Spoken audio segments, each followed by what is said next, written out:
Hey, if you're going to have a go at doing some Decalcomania, you are going to need a few things. You will need your paintbrushes. You'll need something to mix your paint in. I have used this old ice tray that we don't use anymore.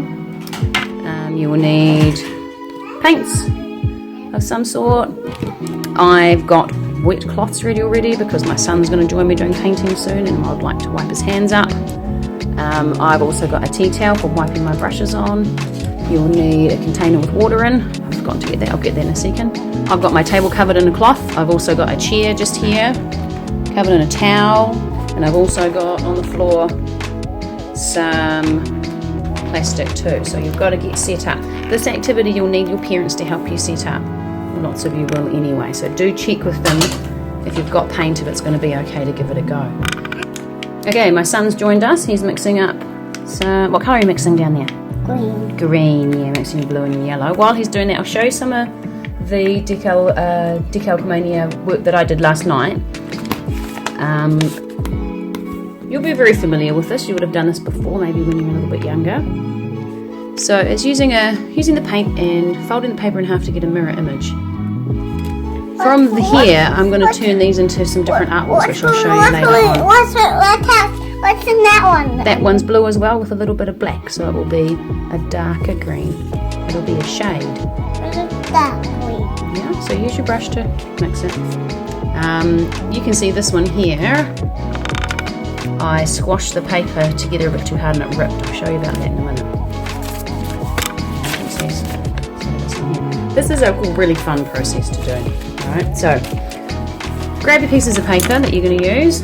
I have folded them in half, that one lengthways, and then this way I folded that one that way. What we need to do is choose whatever colour you're using.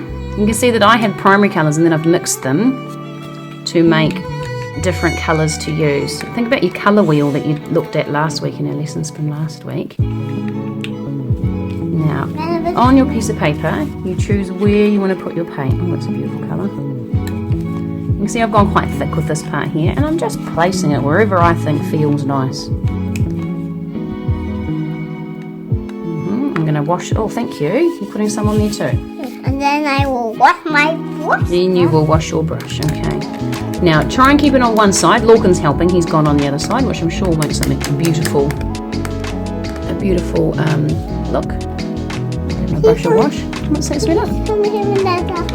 Well, can you take one of those out and then wipe it on the tea towel where it's clean to clean it?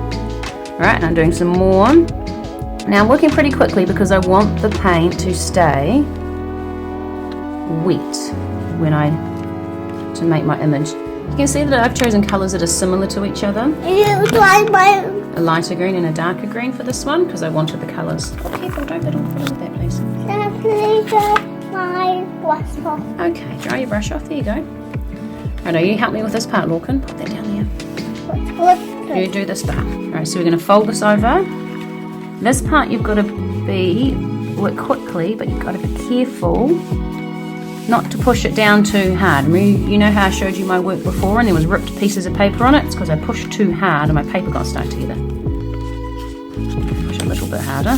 Rub my hand up and down.